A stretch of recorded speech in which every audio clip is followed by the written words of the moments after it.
projekat u okviru projekta DILS ili pružanje usluga na lokalnom nivou, koje Vlada Republike Srbije finansira iz zajma Svetske banke.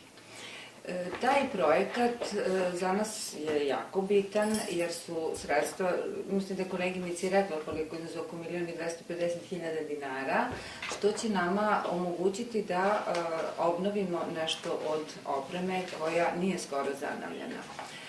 Što se tiče ovog projekta DILS, Ministarstvo zdravlja u okviru njega ima više komponenti i mi smo do sada dobijali određena sredstva od ministarstva u okviru tog projekta. Deo sredstava smo dobili 2010. godine za implementaciju informacionog sistema i za softver u Domu zdravlja.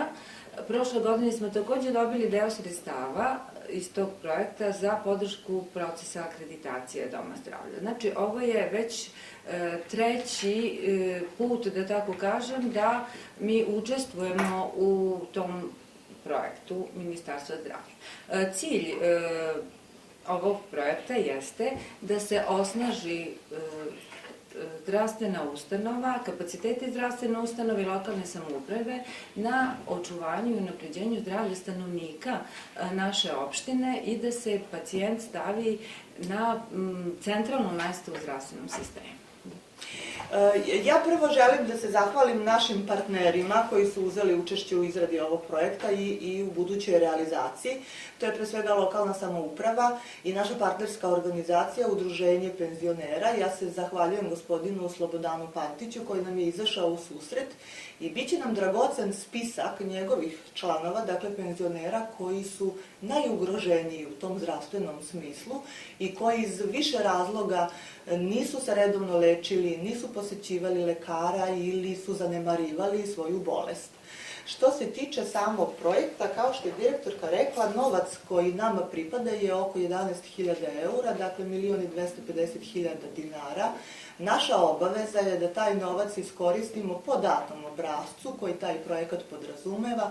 Dakle, najveći deo novca ići će za obnavljanje naše opreme koja je delimično zastarela ili je nema dovoljno. Mi moramo pokriti sva sela, sve seoske mesne zajednice, naši pacijenti su ravnopravni što se tiče geografske distribucije i u seoskoj i u gradskoj sredini. Naši pacijenti su takođe i neosigurana lica. Njih, nažalost, ima dosta i sve ih je više. Ovaj projekat obuhvata upravo i te osobe, pošto su oni jedna osetljiva populaciona grupa, dakle to su lica starije od 65 godina, iz nekog razloga zdravstveno zapuštene osobe, bilo zato što nemaju overenu zdravstvenu knjižicu, dakle nisu u sistemu zdravstvenog osiguranja ili su zanemareni od članova svojih porodica, imamo nažalost i takvih slučajeva, ili su to socijalni slučajevi ili imaju više bolesti, jer neka osoba od 70 i 75 godina zaista nije retkost da ima i više bolesti, mnogi lekovi su im nedostupni zato što nisu baš svi na pozitivnoj listi i tako dalje. Dakle, naš je cilj da i tim ljudima izađemo u susret i ovaj projekat im upravo to omogućava jer će biti obuhvaćeno oko 450 lica. Ako me pitate zašto samo 450 i zvuči vam da je to malo, to je okvir u kome se mi krećemo, dakle mi ne možemo više lica da obuhvatimo ovim projektom jer to je zadato samim projektom. Dakle, sve cifre koje pomenem su unapred određene od strane onoga ko nas finansira, u ovom slučaju Međunarodna banka za obnovu i razvoj, odnosno Svetska banka.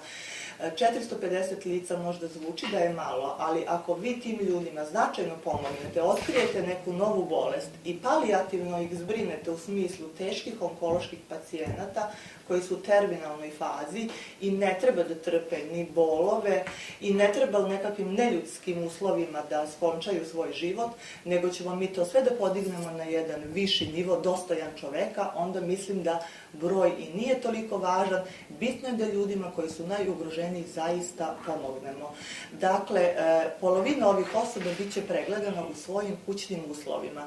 To su lica koja su teško pokretna, nepokretna, slabovida, dementna, imaju neku drugu bolest centralnog nervnog sistema ili su, nažalost, onkološki pacijenti u onoj završnoj fazi kojima ćemo značajno pomoći da bar dostojanstveno dočekaju taj kraj, što je u 21. veku zaista imperativ.